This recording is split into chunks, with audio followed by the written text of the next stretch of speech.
If you walk through Washington, D.C. today, you'll see tourists snapping photos, eager to capture the city's iconic landmarks and vibrant atmosphere. The city buzzes with energy, as people from all over the world gather to experience the heart of American democracy. Children laugh and play on the National Mall, their voices echoing between the monuments, while families picnic on the grass, soaking in the sunshine and the sense of history that surrounds them. National Guard members are present, but their demeanor is calm and reassuring, quietly assisting visitors and blending into the daily rhythm of the city.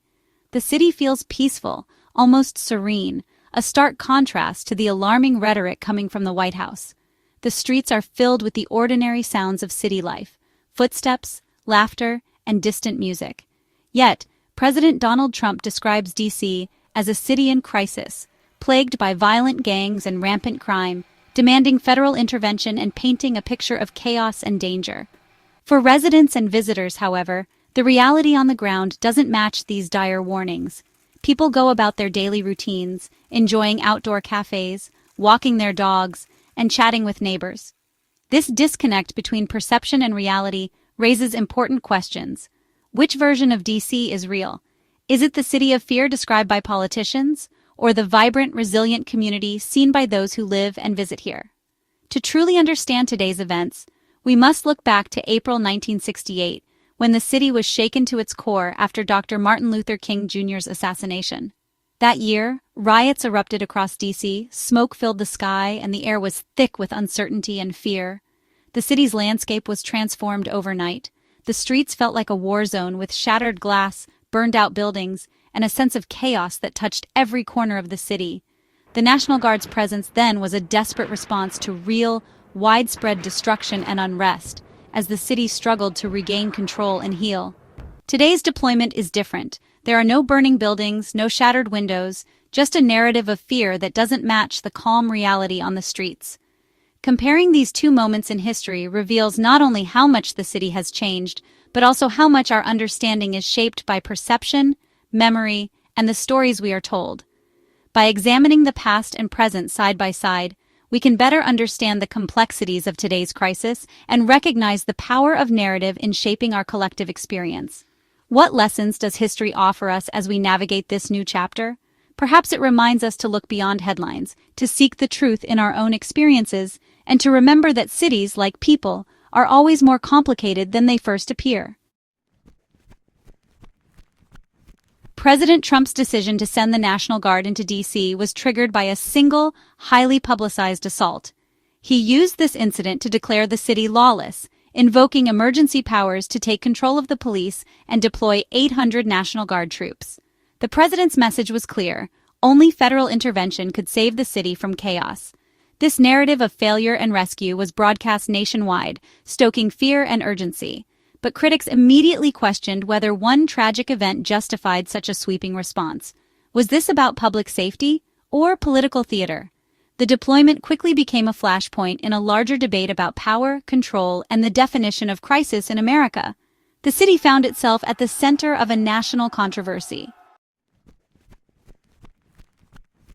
Despite the president's warnings, official statistics tell a different story. Mayor Mayorbowser points to a 30-year low in violent crime, backed by both local and federal data. Homicides and assaults are down significantly, and the trend mirrors national declines. Even after the federal intervention, most arrests were for immigration offenses, not violent crime. The numbers challenge the narrative of a city in chaos. If crime is at historic lows, why the extreme measures? The answer seems rooted more in politics than public safety. The public is left to choose between competing realities, one of crisis and one of progress. To truly understand the events shaping our city today, we must journey back to April 1968, a moment when Washington, D.C. was forever changed.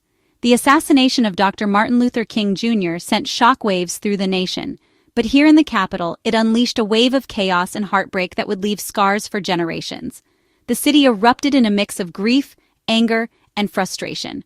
Riots broke out in black neighborhoods, especially along 14th and 7th Streets, as residents mourned Dr. King and demanded justice in the face of long-standing inequality. Over 1,200 buildings were set ablaze, with flames lighting up the night sky. The violence and destruction overwhelmed the city, leaving entire blocks in ruins and families displaced from their homes. President Lyndon Johnson responded with unprecedented force, deploying more than 13,000 federal troops and National Guard members. For days, Washington, D.C. was under what felt like a military occupation, with soldiers stationed on nearly every corner. Armed soldiers patrolled the streets, machine guns were mounted at the Capitol, and strict curfews were enforced. The city's familiar landmarks became backdrops for scenes of tension and uncertainty. For residents, the crisis was immediate and terrifying. The fear was palpable, echoing in every empty street and shattered storefront. The scars, emotional and physical, would linger for decades, shaping the city's identity. The military's presence was not a show of force for political theater.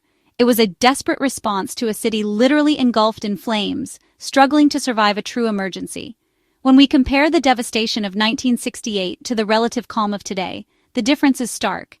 It highlights what a real emergency looks like, as opposed to one declared for political reasons. The 1968 riots set a benchmark, a painful reminder of the consequences when a city's pain boils over and erupts into the streets. Today, the city's challenges are real, but the sense of crisis is often shaped more by narrative and perception than by necessity or visible destruction. The past reminds us what genuine upheaval feels like, and how communities come together to rebuild after tragedy. It's a lesson in perspective, a call to remember the difference between real disaster and political drama. As we reflect on 1968, we're reminded to look beyond rhetoric, to recognize the true weight of history, and to never mistake spectacle for genuine crisis. To truly understand 1968, we must listen to those who lived through it. Longtime residents recall the smoke, the burned-out stores, and the fear that gripped their neighborhoods. One woman remembers seeing military jeeps outside her window, her family huddled inside as sirens wailed. A man who was a teenager then describes the riots as a desperate cry for justice, not just senseless violence. The military presence was not abstract. It was a daily reality, with soldiers enforcing curfews and checkpoints. The city felt occupied, divided, and traumatized. These memories shape how residents view today's events. They see National Guard troops again, but without the fires, looting, or citywide fear of 1968. For them, the current deployment is controversial, but it's not a repeat of history. Instead, it's a reminder of how much has changed. The scars of 1968 still inform the city's response to any show of force. The National Guard's role in D.C. today is a study in contrasts, a reflection of how the city's relationship with security has evolved over the decades. Only a fraction of the authorized troops are visible, and their presence is more symbolic than forceful. Their numbers are small, and their movements are measured, almost blending into the city's daily rhythm. Unlike 1968, there are no machine guns or armored vehicles, just calm soldiers near landmarks, often helping tourists. Their uniforms are a reminder of authority, but their actions are more akin to guides than guards. Their posture is relaxed, their interactions friendly, and their authority limited. They answer questions, give directions, and sometimes even pose for photos, bridging the gap between military presence and public reassurance. Under Title 32 status, they support local police but cannot make arrests. Their role is to assist, not to command, and their authority stops short of direct law enforcement. Their mission is visibility, not enforcement. They stand watch, a quiet signal of readiness, but rarely intervene. This softer approach creates a surreal disconnect. The president speaks of crisis, but the city remains calm. The tension between official statements and the peaceful reality on the ground is almost palpable. The deployment seems designed to project order, not to respond to chaos. It's a performance of stability, a visual assurance for residents and visitors alike. The real question, is this about fighting crime or about creating the image of action? Is the presence meant to deter or simply to reassure? The answer may lie in the contrast between rhetoric and reality. The city's streets tell a different story than the speeches from the podium. The city's atmosphere is shaped as much by perception as by policy. What people see and feel often matters as much as what is actually happening, and that perception is being carefully managed, with every uniformed figure and every public statement contributing to a narrative of calm control.